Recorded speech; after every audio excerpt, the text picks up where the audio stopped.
성경 말씀을 봉독합니다. 말씀은 누가복음 22장 39절에서 41절, 또한 마가복음 1장 35절입니다.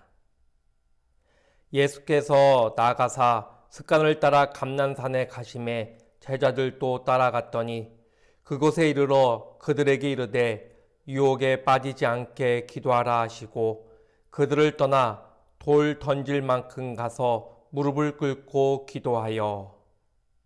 마가복음입니다. 새벽 아직도 밝기 전에 예수께서 일어나 나가 한적한 곳으로 가사 거기서 기도하시더니. 아멘. 우리는 항상 기도해야 됩니다. 올해는 더욱 기도해야 될 줄 믿습니다. 기도는 나약하고 부족한 인간이 하나님 안에서 이 세상을 힘있고 능력있게 살아갈 수 있는 중요한 통로이고 또한 영적인 능력이 됩니다.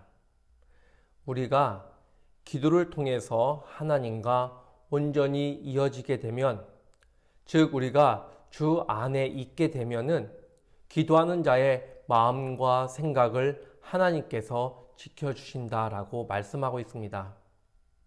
우리의 마음을 지키는 것, 그리고 우리가 이 세상을 온전한 생각 가운데 나아갈 수 있는 그 힘과 능력은 기도에 있습니다. 여러분, 성경 말씀에 지킬 만한 것 중에서 더욱 내 마음을 지키라. 생명의 근원이 이에서 남이니라 라고 잠언을 통해서 우리에게 말씀하고 있습니다. 여러분, 우리의 마음을 지키는 것, 내 의지로 지키는 것이 아니라, 내가 다짐했다고 지키는 것이 아니라 오직 기도하는 가운데, 하나님께 의지하는 가운데 우리의 마음을 지키고 우리의 마음이 온전한 생각의 방향으로 나아갈 때 우리는 이 시대를 이길 수 있고 우리의 상황 가운데 하나님의 뜻을 이룰 수 있는 온전한 신앙생활이 될 줄 믿습니다. 기도는 모든 것을 감사로 바꿀 수 있는 능력이 있습니다. 디모데전서 말씀에 하나님께서 지으신 모든 것이 선함에 감사함으로 받으면 버릴 것이 없나니 하나님의 말씀과 기도로 거룩하여 짐이라. 하나님께서 우리에게 허락하신 모든 것은 우리가 감사함으로 받고 그것을 말씀과 기도로 거룩하게 만들 수 있다고 성경은 우리에게 가르쳐주고 있습니다.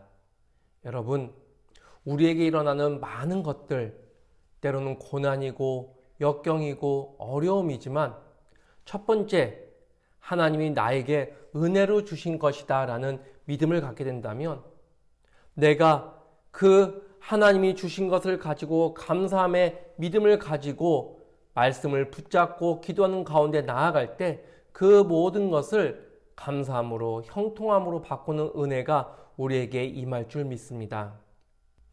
여러분, 힘든 상황에 있습니다. 어려운 상황에 있습니다.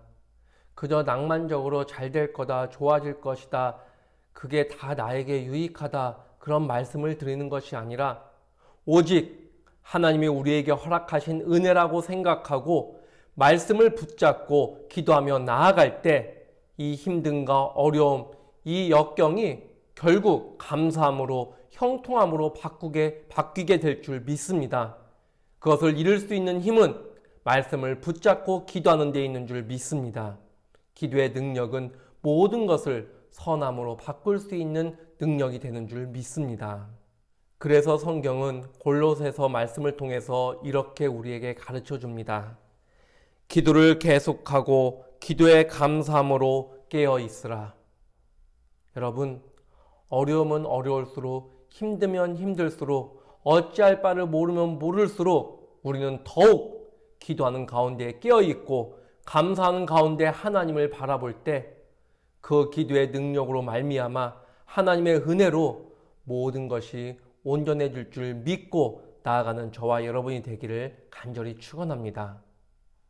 여러분, 기도에 대해서 아무리 강조해도, 기도에 대해서 중요하다고 아무리 말씀드려도 정말 중요한 것은 알고 있는 것이 아니라 그 기도를 우리의 삶의 자리를 통해서 온전히 회복하는 것이 중요한 줄 믿습니다. 예수님은 이 세상에 육신을 입고 오셨습니다. 하나님의 아들이시고 또한 하나님 그 자체이신데 예수님조차도 늘 기도하며 이 세상 사역에 한 걸음 한 걸음 나아가던 모습을 우리는 성경을 통해서 발견하게 됩니다. 예수님은 우리에게 기도를 가르쳐 주셨고 기도의 본이 되셨으며 기도의 능력이 무엇인지를 우리에게 친히 역사하셨던 기도의 스승이자 기도의 모범입니다. 여러분, 오늘 말씀에 보면 예수님께서 습관을 따라 감람산에 가심에 습관을 따라 기도하러 가셨다라고 되어 있습니다. 하나님의 아들이시고 누구보다도 진리를 알고 누구보다도 능력 있으신 예수님께서도 육신을 입고 이 세상에 계시면서 하루하루를 기도하시면서 그 무엇보다도 삶의 자리 가운데 기도를 최우선순위로 두시며 나가는 예수님의 그 모습을 우리는 볼 수 있습니다. 마가복음 1장 35절 말씀, 새벽 아직도 밝기 전에 예수께서 일어나 나아가 한적한 곳으로 가사 거기서 기도하시더니 아침 일찍 아직 해가 뜨기 전 미명에 예수님은 제일 먼저 기도하러 산에 올라가셔서 아무에게도 방해받지 않는 곳에서 오직 하나님께 집중하여 기도하는 모습을 우리에게 보여주고 있습니다. 예수님은 우리에게 말씀하셨습니다. 너는 기도할 때 내 골방에 들어가 문을 닫고 은밀한 중에 계신 내 아버지께 기도하라. 은밀한 중에 보시는 내 아버지께서 갚으시리라. 예수님이 우리에게 기도를 가르쳐 주시며 골방에 들어가 하나님께 기도하라 라고 말씀하고 있습니다. 골방에 들어간다라는 것은 무엇을 의미합니까? 바로 다른 사람에게 방해받지 않는 장소, 다른 사람에게 방해받지 않는 시간에 오직 하나님께 집중하여 기도하라라는 것을 우리에게 가르쳐주고 있습니다. 여러분, 여러분에게는 기도의 골방이 있습니까? 여러분만의 기도의 장소, 여러분만의 기도의 시간이 있습니까?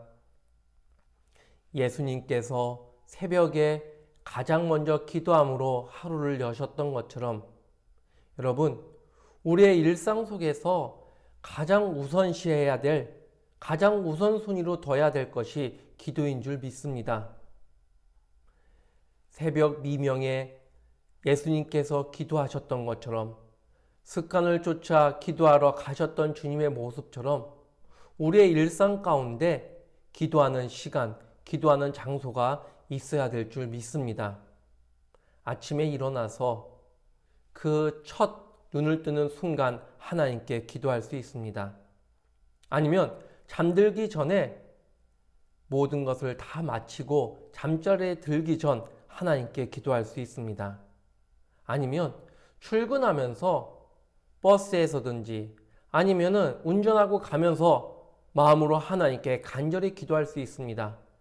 점심 식사를 하고 나서 잠깐의 여유를 가지고 하나님께 기도할 수 있습니다.